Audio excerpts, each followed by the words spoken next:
I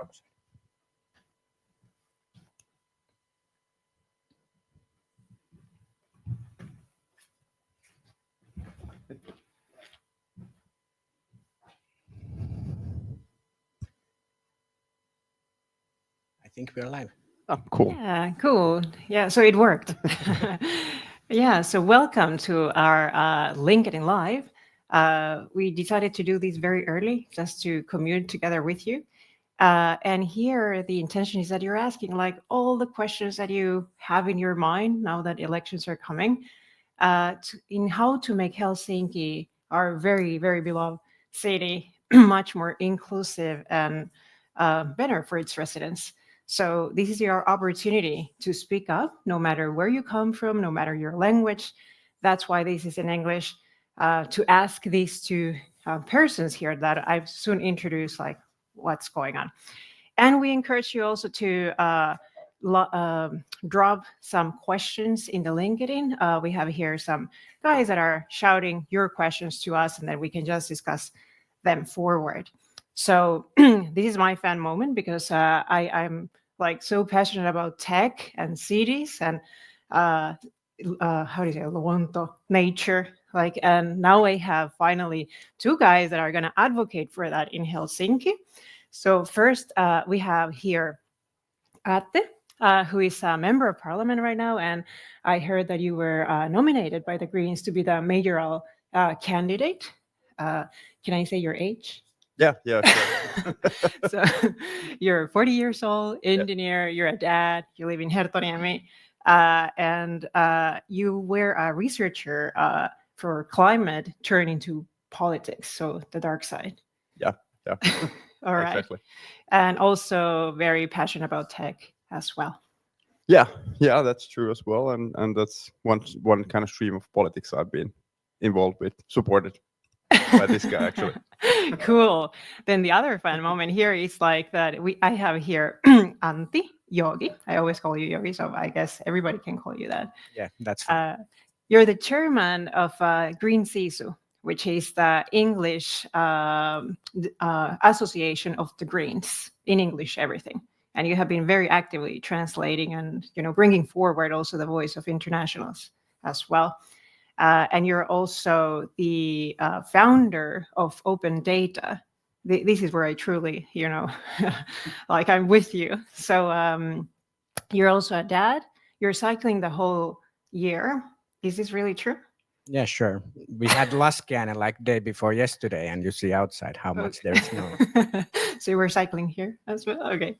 So yeah, like, so these are our two candidates. And I went to, when we were preparing this live stream, and I went to Vaaliikone. The questions are usually very broad and overall. So I want to open that a little bit more here, like have the opportunity to discuss what your answers were. But if I start with Atte, when it comes to the themes of your election, you have of these like municipal elections, you have three things you stand for. But there's one that came to me, so it's I promise to make Helsinki more functional, fun, fair, and sustainable for everyone to the best of my ability. So can you expand a little bit more on that? Well, of course, as a mayor, you need to be interested in everything in the city. You can't just pick your one favorite theme. But I think that those objectives kind of tell what kind of city I think Helsinki is and should be even more. So a place where it's living your life, daily life, independent of where you live in the city or what your occupation and situation in life. It's the services are smooth, be it schools, social healthcare services, public transport, and that of course we need to be building and operating as a sustainable city in terms of climate, nature, as well, and it needs to be fun and fair, and I think that's important to keep in mind as well. That's why people come into cities. That it should be fun to live in a city like Helsinki. Yeah, I agree, and then I have more questions in the fun side. Yeah, all right. And then Yogis, out of the three ones, like you have one that says, I promise to work for an international Helsinki that welcome all its residents, regardless of where they come from or what language they speak.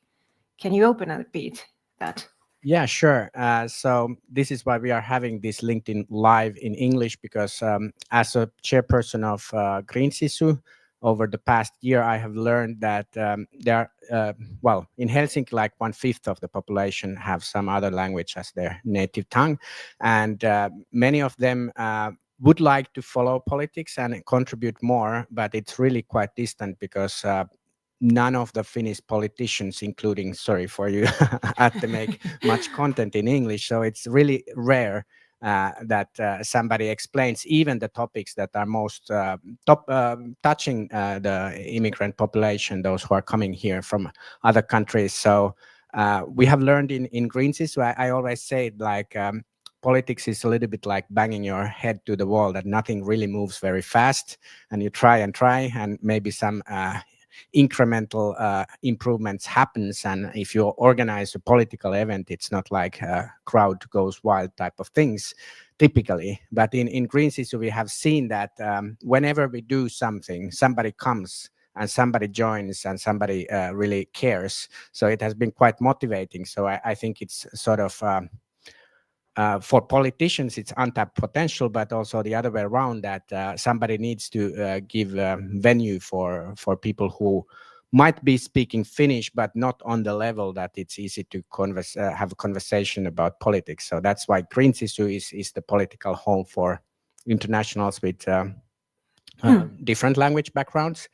And yeah, that's what I then want to bring also to Helsinki. Helsinki is already a very international city, but we can improve still, like, for example, the job services and things like that. Yeah, and I suppose that you two being here, opening this like platform is like a jump, as you're saying. Like, it doesn't mean that people are not speaking Finnish, but maybe this bridge that we are creating here is the integration of that towards like the very Finnish standard system, or Finnish Swedish. Yeah, and I think being like politically integrated is important part of the integration in the end, and it's very valuable stuff that Jogi and you're at Green Sisu are doing.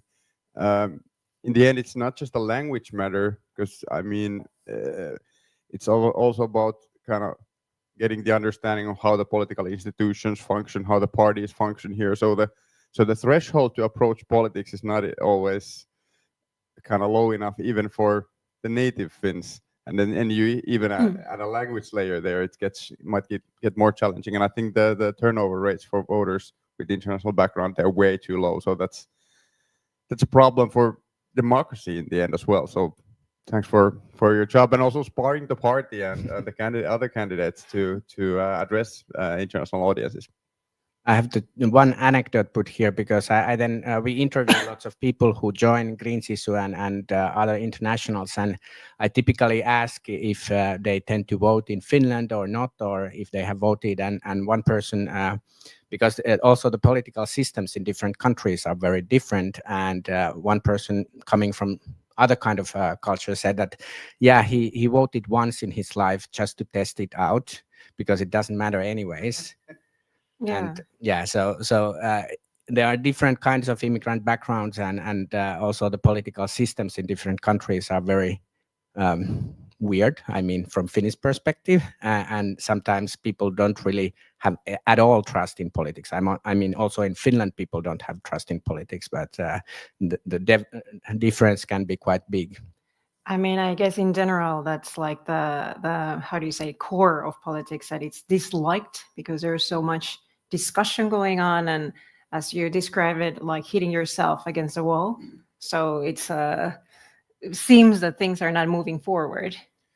Yeah, but then on the good side, I would say that especially on municipal city level, the politics are quite pragmatic in the end. So you don't have this like fierce opposition between governing parties and opposition parties, as you might see on the national level, but rather very people coming from different backgrounds, different values, but still coming together and trying to make the best decisions for the cities. And in the Finnish system, of course, the municipalities, the city has quite a lot of autonomy. So a lot of stuff is actually decided in Helsinki that matters in Helsinki. And that's something also that needs to be communicated, that these are the elections actually that matter in many of the kind of everyday everyday aspects of how the city functions. Yeah, now and good that you mentioned now. Like this is a you both are running for Helsinki. Helsinki is a capital city, has a lot of exposure to the world internationally as well. So let's explore a little bit what makes Helsinki livable or vibrant. It's an international hub, so you need several elements for the residents to make it livable, to make it appealing. So we need to have high quality education and healthcare services. I'll open more questions for you here. We have to have economic growth and job creation, something that everybody's worried about, especially international community. We have to have commitment to the environment. What are we doing to preserve, to lower also the temperature now in the planet? Then we have to have migration and cultural diversity. There's a lot of discussion about bringing talent, foreign talent into Finland. Has to be more sustainable urban development, as in affordable housing for everyone and so on. And for sure, now in these times, smart and tech-oriented. So do you disagree in any of these, like what makes a city livable, or am I missing something? I wouldn't disagree with anything. And you're laughing here. I think you have an internal joke. Yeah, to like completely agree with everything. I would add it's kind of part of all that, but also functioning, easygoing transportation within the city, getting around. So that's important part of, well, kind of linked in and a lot of those stuff you mentioned. Absolutely. So now I go to the hard things. And this is how I was exploring your vaalikone. If you guys there watching, you have seen the vaalikone already going on. I mean, this is your opportunity to ask. So going into high quality education and healthcare services. There was a question there that said, my municipality should offer the opportunity to study Swedish and Finnish speaking schools before the 6th grade of primary school. Although Swedish language teaching as a second national language officially begins no later than in 6th grade, many municipalities and schools offer early language teaching. Can you elaborate on that? And then I would include not only Swedish, but other languages also that we have here in Helsinki. Can you elaborate a bit? Yeah, well, I'm a fan of kind of languages in a way that they're tools for thinking, and I think it's very important to have these pathways of exploring different languages when you're a kid. And in this case, for example, have this kind of added language paths in your school system where you can choose that you strengthen some other language early on already besides your mother tongue. Of course, Swedish has the official role, so that needs to be catered through that as well. But I think it would be great to have these types of paths also for different languages. And I said they are an important tool for thinking, and not just English, not just Finnish, not just Swedish, but I completely agree that we should look into other options as well. And there was a news that you were sharing in your Instagram, I think, about having your mother tongue in the school. You were saying something about that. So this is something also that I've been exposed now throughout the campaign, that in the Finnish law there is a right for people to get teaching of their mother tongue, and that means that in the schools of Helsinki there is already like close to 50 languages that are taught as mother tongue to students. But of course that creates some sort of challenges, practical challenges, because there might be one student in that part of the city for that particular language, another student in completely other part of the city, and they might be of different age, and somebody, even if having it as a mother tongue, might be super fluent in that, like real mother tongue, but for other it is, but they have been speaking some other languages at home and it's actually not so strong, and kind of creating out of this puzzle functional teaching groups that would actually help is a big challenge. And there has been complaints at many internationals don't put their kids to those classes because they are far away in the middle of the day, and then a little bit boring because there is a mixture of students from different ages. And that's really still, it's appreciated as super important thing for international families. You could imagine having kids, and if they could not get teaching of your language, it really touches you. So how to improve that?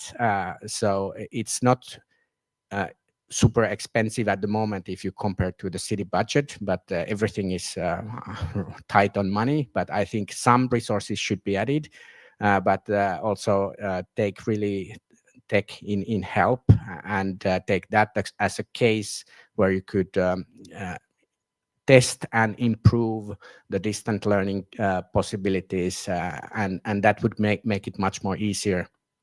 And also perhaps include help of these, let's say, international communities and their associations and willingness, because now it happens that sometimes the language teaching is so low quality that people have taken it into their own hands, and they gather a group of people like you're a Spanish speaker, so maybe Spanish speaking moms and dads come together and find a teacher that is better and easier to access than the one that comes from the city. So this is a team that I was completely not knowledgeable of this before the campaign, because it's not really part of my life sphere. But when I started to learn about it, I really saw that, for example, there is potential to improve. Yeah, that's kind of showcase of why it's important to communicate politics in different languages as well, because then you get also the kind of the feedback to what's actually matters and what needs to be fixed. As for the topic, I'm not the expert on education, but my understanding is that it's very important for a kind of kid to have a strong mother tongue. So like you're strong in at least one language that helps you through your school path anyway, and that helps you also to learn other languages. But language here is also key to kind of education or schooling in general. Yeah, and it needs also education. I wouldn't trust myself that my kid learns Finnish properly just because of me. So I'm really happy that there are teachers who are professionals in that. Yeah. And then I want to remind again, like if someone is watching, if you have questions related or like some experience with these, like share them in LinkedIn. Their guys here are going to bring them forward as well. So great. Do we have a question actually? It seems like. Let's go and see. So there is a question. Is it the last one here? There's three right now on the right side. Okay, nice. So that it's like what should I start with the ones that I'm reading faster. What should be cultural, multicultural landscape of Helsinki? How cultural organizers and artists should be supported in current challenging situation? Are there any affordable solutions to have more affordable places to organize events, meetups, workshops, gatherings? You can take it. Yeah, a lot of questions, good questions. First of all, I think like Helsinki is naturally a multicultural place where different cultural backgrounds meet.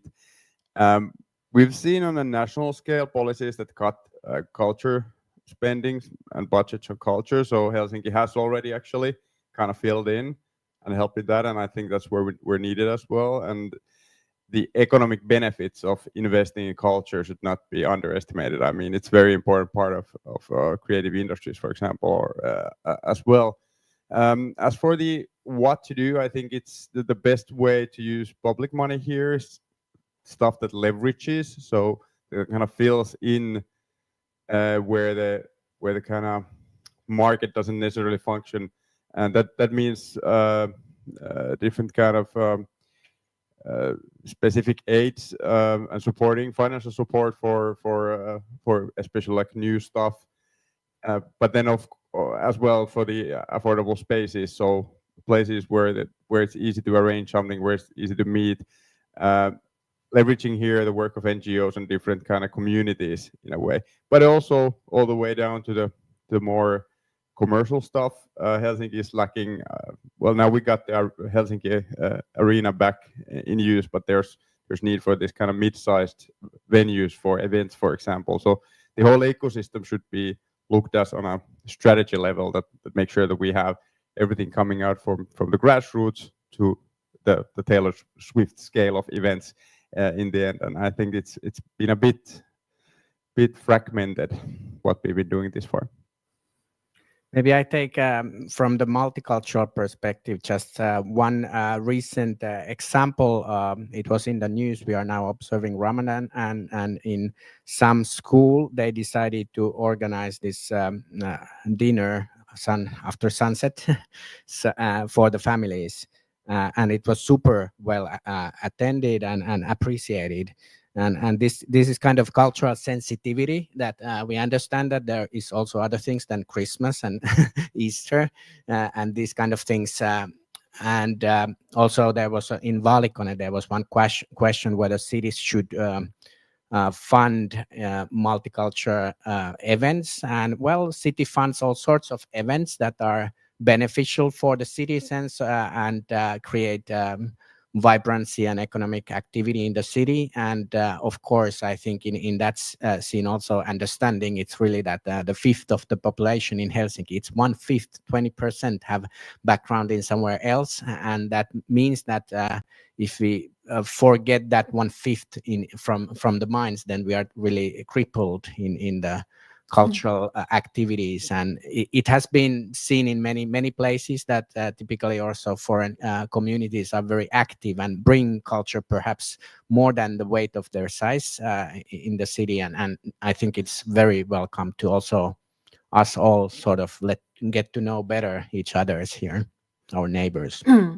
Thank you for those. And we are getting different comments and questions. I'll link these to the education and cultural thing that we were discussing. There's another comment here saying that I think teaching of native language can be not necessarily through teachers at school, but some sort of support to connect and provide subsidize with teachers in the municipality. So I think that that's part of the discussion. Or I think what Jogi was saying, that flexible solutions for this is important so that the people actually kind of end up getting and accessing this teaching. So I think that it's important to be flexible, yet of course maintain the quality of teaching that you have, like high quality of language teaching in your native tongue as well. Then I move here to economic growth and job creation, which is another thing that makes cities livable, and Helsinki as well. A very big topic also in Valikone. We have one question here from the audience, but I open here a broad question and then we go with this. So how can we enhance Helsinki's economic vitality and revenue streams to maintain fiscal balance while preserving and strengthening our essential public services for all residents? There was something similar in Valikone. It's like a very, very sophisticated question. Big question, of course, as well. Boils down to many things. Being a very livable city, with kind of all the services and everything running smoothly, but also I think here creating, and I don't know if creating, but making it possible for different types of ecosystems, like the one we're right now sitting in, Maria 01. So places where smart people come together, create new stuff, and that's interesting. Those are kind of attractive things which bring more people to the city again, and to kind of enable the growth. But I would emphasize still the kind of the meaning of everyday things. To think that the city is fun and safe place to live, where you get your kids in a good school, where transportation flows easily, where the cost of living is, and the housing especially is decent, and that stuff matters in the end. But then you have to have kind of the reasons added to that, what bring people here, and for example, the strength in Finland in tech is one of those things that we can build on and should build on. But yeah, and coming back to what we just discussed, culture is another thing worth investing, making the city a place where people look into and come into to work. So I take those comments like bringing culture, tech, spaces where people meet. So we are now discussing how to balance like cost and job creation. We have two comments here from the audience, and then I let you answer, Jogi, as well. So one is like, what should be the priority of the employment and integration service reform? That's one. And there's another one here, the comment. It says that Also, Helsinki is lacking opportunities to learn Finnish for high-skilled immigrants in after-work settings. I mean, later evening in 1921 time, weekend courses, 1 or 2 weeks intensives. Any thoughts and solutions for this problem? So one is speaking about language, the other one speaking about priorities of integration in this employment for immigrants. So Yeah, I think these are very related because language is key element in integration. It was one colleague from Green Sisu who said that he has been living many years in Finland and didn't learn from the day zero Finnish, but is learning now. And he says that his quality of life is improving as he learns Finnish. So it's something like that. And also this is very typical problem that. If you come a certain path to Finland, you get the integration courses and language courses, at least up to some level. But if you come straight to work, you might be going to, I don't know, high-tech company or university, and you don't get any at all exposure to Finnish because your learning or working environment is in English, and there is no courses offered for that.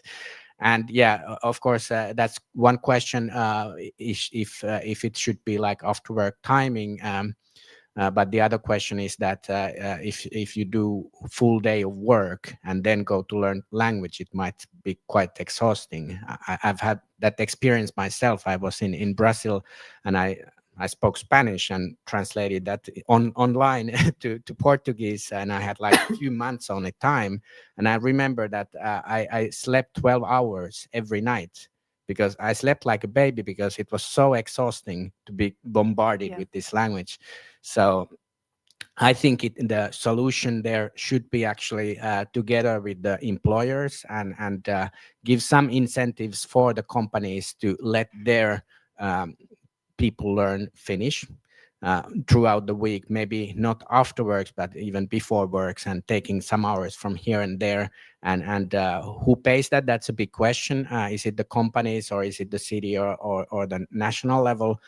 For each individual company, it's all, of course, if they have to pay the language courses and give even free hours for that, it's a burden because that person might jump to another company. But in the level of ecosystems, it is beneficial for everybody that the people here actually can learn Finnish. And yeah, so integration and language, they are very much connected. And one more thing I have to say, because it's so often that I hear people sort of putting English language services against people learning Finnish, saying that, okay, let's not let people live without Finnish in Finland. You have to learn it, but it's long process. You don't switch from zero to actually learning language, and you have to live between that time as well. So I think English language services are definitely needed from the city, and it's nothing against learning Finnish. Exactly. I was gonna kind of take on that point as well. That those are two things that we need to parallelly make sure that this is approachable, easy to access city, where English is, of course, the kind of lingua franca, so it helps to provide information in English, but at the same time, you need to have the smooth process of getting the language, learning Finnish, getting integrated through that.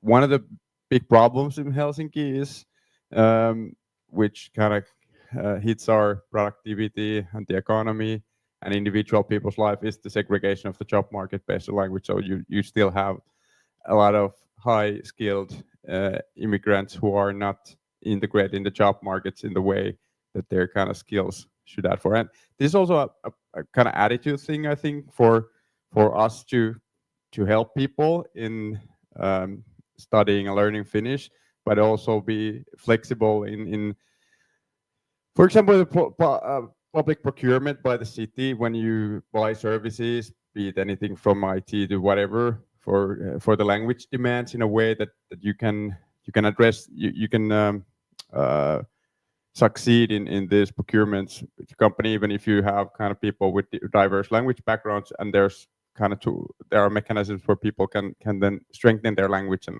learn Finnish while they're at work. So that's very important. I think these are, well, Jogi said it pretty well, that this is a challenge for many reasons, but definitely that we need, it's everyone's benefit that we have structures that help and enable learning Finnish while we work and kind of alongside your career. That is touching some comments we're having. So a reminder to everybody that is joining is we're in the economic growth and job creation, which is a very big topic for international community. Following your comment, there was like comments that, yeah, and yours, that it's very hard to learn to work and learn Finnish when the options are just like 2 times a week or so on. So I agree. Finnish is a language that needs constant practice. How is your Finnish? Hyvä. Ehkä. Mä en tiedä. Mä en... Kuulostaa hyvä. I know you speak very good Finnish. Surprised you. Yeah, now I'm trying to learn other languages as well now. So it's now in the side of Swedish, like, and I can say bra bra bra. But yes, then there was another question very related to job creation. So I read it here in connection to the question about how to support the Helsinki metropolitan area's cultural scene and the palvelut reform towards municipality level, for example, unemployment. What are your thoughts on perustulut, basic income support for cultural workers, for example, artists, freelancers, producers, illustrators, designers, etc., or for those involving environmental work activism at municipal level, opportunity to lead the European level to a different level, for example, see Irish case example?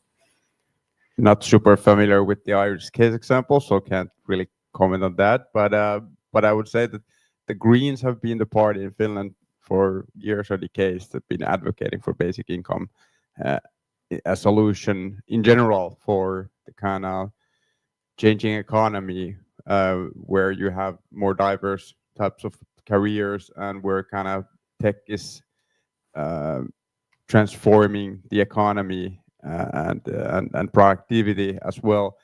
It's a bit sad that the issue has been now gone in the background once again, so we don't talk about. We should be championing that a bit more in general. But I think the cases of culture, of environmental work and stuff kind of underline that there are types of work where this would be very fitting. But I think in general, we look at how the drivers transforming the economy right now globally and in Finland as well, that this type of basic income type of social security would be a very neat tool to kind of address those. It's a bit of a challenge fitting in a country like Finland, where we have quite complex and social security structure that has a long institutional background. So how to transform that into a basic income type of system that's the tricky part. But I think that's, as a political goal, still very valid. Yeah, I agree in there. This is one of the things that attracts me to Greens always, is actually the basic income thinking, and this is it's a big picture change, systemic change that doesn't happen overnight. I think I hope it happens eventually, even if it's not overnight. I think there needs to be like multi-party long-term collaboration and dedication to that. So we have been able to do some other complicated stuff when there is enough dedication of many parties, and this is also, I just take this as an advantage to say that I've always appreciated the collaboration with other parties. For example, what comes to the more international city, it really doesn't help if there is only 1 or 2 parties who care about it. And I know very many good candidates from other parties who are supporting that, and we are already creating a network so that if some of us get elected, we can then join forces across the parties. Yeah, I just have to mention that if someone has a good report or study on the Irish case, please send it to me. So I'm happy to learn more. Send the Irish case example. And you mentioned also, like, there's important economic drivers that we have to consider to move forward. Greens have always been advocating for nature and sustainability. That's their core. That's one of the pillars of a livable city as well. So can you elaborate a little bit more? Because I think this is a fear also of people joining Greens, that we're speaking a lot about sustainability, about nature, but where is the economic growth? Where's the job creation? So how would you prioritize this economic growth, these drivers, without the disruption of nature, of sustainable, and these more going into these big firms that are operating, and there's a lot of debate going on in the newspapers, the media. So what is your opinion in this? Well, I think looking at the city level first, I think a lot of the sustainable solutions are win-win for the economy of the city as well. I mean, for example, we know that the more densely populated cities are actually more productive, and that means that if we build this kind of rail-based, good walking city that with good public transportation, that's actually good for the economy of the city as well. So that's good. The tricky part is conserving the nature within the city, and balancing that with the need to build more housing, and that's one of the challenges where we're facing, that requires a good kind of eye and balancing, and also valuing the nature that we have in the city. As for then a big picture, I think it's the critical question of the century or the coming years, is whether we can tackle the climate change or not, and it's that there's no business as usual case available. It's either we do this or we're really wrecked, and in this sense, I think what Helsinki can do and attract people is that there are a lot of this type of knowledge and skills and companies in Finland. And actually, if you look at the investments coming on in the country at the moment, they are pretty much driven by kind of green transition altogether. But I think as a city, what Helsinki can do is also kind of walk the talk. So be the city where you can actually build a good, happy life that's sustainable. And that means that our transportation, heating, everything is kind of online with the climate-proof future. So I think this is something kind of thing that can separate us from other cities as well. For the moment, I mean, everyone has to has to be sustainable in the long run, but I think it makes Helsinki even more attractive to live, but also for these companies to act and invest. I think this is a good side of bringing, talking a bit more concreteness. Is like, yes, we have to transition and we have to create jobs and move all the infrastructure to support that transition. And through investment, at least I know from the startup tech that there's a lot of investment going on into green technologies, climate change, and so on. So how can we see that in Helsinki, for example, Jogi? Yeah, one thing is that we have to be consistent with our policies. So there have been some suggestions on the national level to withdraw from the climate goals, and that's poison for investments. That's because companies have been investing here for the green transition with the eye that Finland is leading. And if Finland decides to back up, then it's like, okay, what did you promise us? So that's bad. And the same goes for Helsinki. Helsinki has even tighter goal because on the city level, it's easier to achieve carbon neutrality. It's 2030. And there is no reason at all to go to other direction. That would be bad for investments. So yeah, let's keep at least the goals what we have and see where there is space even to. I mean, of course, we shouldn't do something that is absolutely crazy in terms of goals, just having goals that everybody sees that are unachievable. I'm not advocating for that, but really kind of keeping that not as tight as possible and driving to that direction. And the companies and investments, they are going to that direction anyways, because there is global market for that. Now you're speaking about an international market. We have a question from the audience that it's I would read it, and it relates to the state of the world where we are at, and how is the role of Helsinki, in this scene.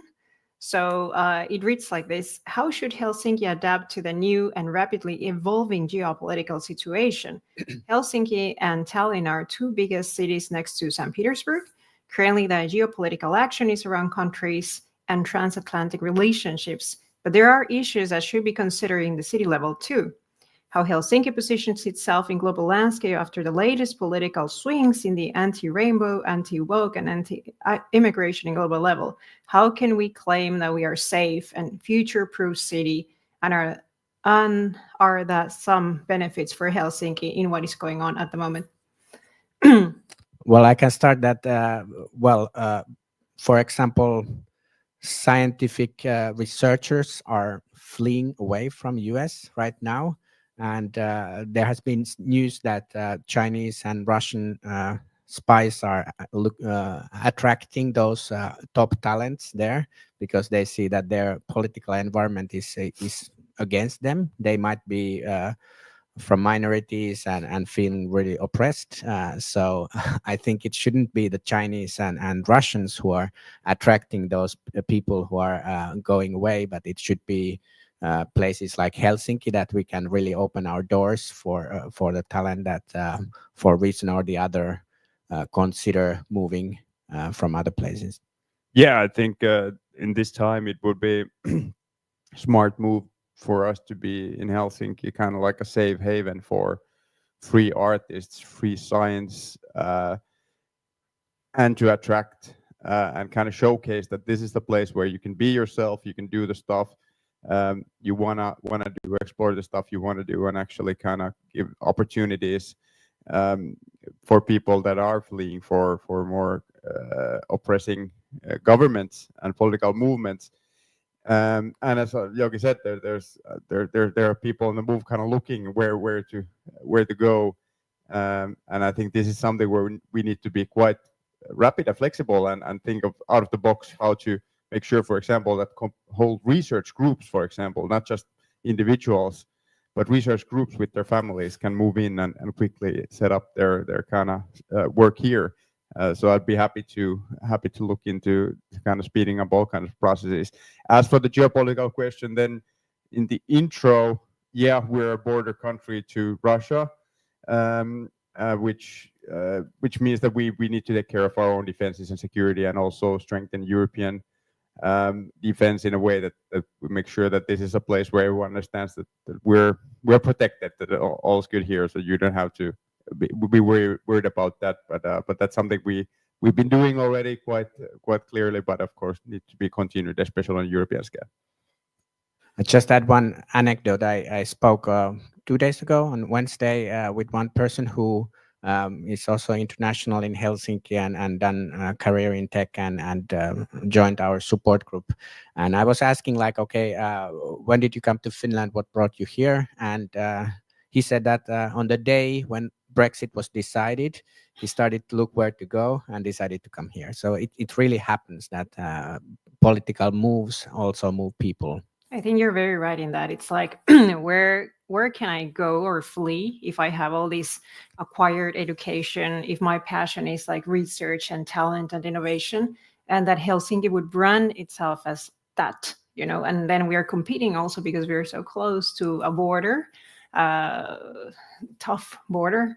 But still, I think that Finland is seen as a safe place as well. Now, I want to open that a little bit more because once talent lands here, and this gives me to another pillar of the sustainable city, which is migration and diversity. And we have touched already these topics. It's about integration. So the big question here is retaining that talent. So what happens once they flee here? How do we integrate them? And I think that those are big efforts because Finland has a quite nice brand outside the world. So how do we say that we are safe for you, your family is safe, you're not discriminated, you're going to get a job, a little bit more forward. And now I invite you to think out of the box. What would be the flag that you would lobby hard in the municipality? I don't know if it's really outside of the box, but it's the jobs. That's so big element in integration and basic. It's so basic, and people who come here, they might not come alone. They might come with families, and if one person has a job, it's not quite enough. The spouse should have a job as well. And right now, there is so much this brain waste. People who have high education uh, their education is not recognized, or even if it would be recognized, there is discrimination in the job markets. If you just talk in any of the taxi drivers, typical story is that they come to Finland, they study here, they have done their degree, and they are looking for jobs. And I get these messages all the time. People joining the support group are like putting like I have the website, and you can put the message that why did you join, and there comes this kind of things that, yeah, I'm international, I did my master's or some degree, I'm frustrated, no jobs. And of course, now that job situation is hard for Finns as well, native Finns, that's the time. But there is something that needs to be changed in the culture of the job markets. And now, since the beginning of the year, Helsinki is running the employment services and integration services locally, which used to be on national level. So this is a huge opportunity. But of course, the job is not easy. It's also possible to fail in that opportunity.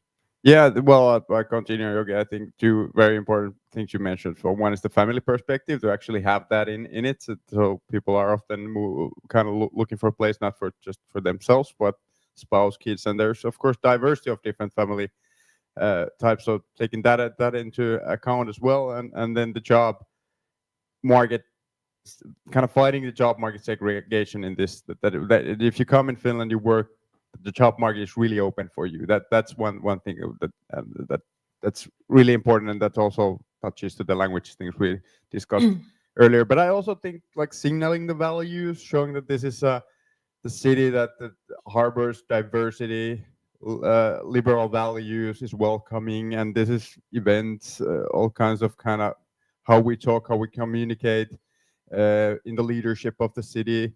I think there was an interesting initiative at some point in the council. I'm not sure where it goes at the moment, but regarding this kind of arranging a party for people who got their citizenship, or even it could be like for new Helsinki commerce. It's happening. It's yeah, coming in. Yeah, it's coming. So, but but it hasn't been organized yet.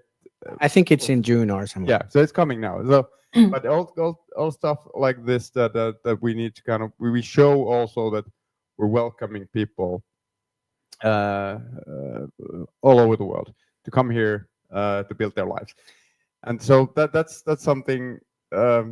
But still, we again here too, we need to walk the talk in a way that the processes really need to work. That you really need to get into the access to education, the access to job market, everything. So it's not just value signaling, but I think that's important part as well, kind of showing off that okay, this is the way we think.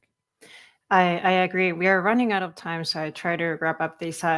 This is a very interesting topic that we could discuss and discuss. I agree that it's not overnight change. It's just like everybody talking about it. Like as you mentioned in the beginning, that you were not aware of certain things and now you're aware. So giving voice to immigrants as well. We have also an issue here that usually it's Finns that raise the concern for this. So how can we also give voice to immigrants to say, hey, we're feeling like this and so on. And you mentioned we need basic things like jobs, language, culture, like to be in place. And we need fun things. It's like, welcome to the family, right? Like you embrace it and like finally welcome home. That's the feeling we want to give to immigrants. We cover sustainable development, also a livable city. And then we have also smart and tech. And I will end with this, like kind of like a fire chat, like related to tech. Now we are seeing ChatGPT, US like technologies, and then China technologies. How is like Helsinki leading or winning with tech? Yeah, I can maybe start by the story how I got to know Atte, because I was I'm on tech on my work life, and I saw that Greens were coming to make an information policy program, and I thought that okay, that would be fun being involved in that. And they told me from the party office that it would be good if some member of parliament would be leading the group. And then I was, okay, who could? Then I was just checking the profiles. Who could possibly be interested in this? I didn't know Atte, but he seemed like a science guy who might be interested in this. And I gave a cold call that, would you jump and lead the information policy program? And I think you declined the invitation, but said that you could join the group but not lead it. Yeah, I guess I said that I don't want to kind of that you're probably going to do all the work, so you should be also getting the credit for being the chair. So, but it was a great working group. I think we did a really good paper. Yeah. So that was like 2019 or 20, but that's also that was a time when I started to work with other parties. There is this tietopolitiikka.fi information policy group with everybody, and now I know that that collaboration across parties was taken at Tampere on the local level. So there is local level information policy group that involves people from each and every party. So I would bring that to Helsinki, because it's IT is not the thing that you get much votes if you go there, shout on the markets that I'm here for. Isn't it? Maybe in LinkedIn Live you get some support for that, but I would definitely try to bring that as a topic, because it's connected to everything, really. So to make a good tech in cities is really also crucial for the future of the city. Yeah, but it's also a tool for better healthcare and social services. For example, is flexible, smart use of tech. And regarding the geopolitical things, I think this is something we can kind of leverage at the moment. We have a lot of know-how and skills in tech and IT in Finland and in Helsinki region, and now we're in a phase where pretty much everyone is very dependent on big US companies on this, and it's looking riskier every day in a way. So that's something that we can leverage the skills we have here and kind of address the issue. And then as a city, for example, procure and use the local companies' know-how in building good systems, for example. That's how you do actually get votes, because there are a lot of people frustrated with crappy IT Yeah, systems. actually, I can tell you, like, from the side of entrepreneurship, like we need more push, we need more grants, we need, like, and you spoke that politics, you run into the wall in a startup as well. So it's always, again, so would love to hear more about these. What are we doing for entrepreneurs and tech? But we run out of time. Your questions were lovely and very nice that you engaged. I hope I touched everything that you are here placing in the comments.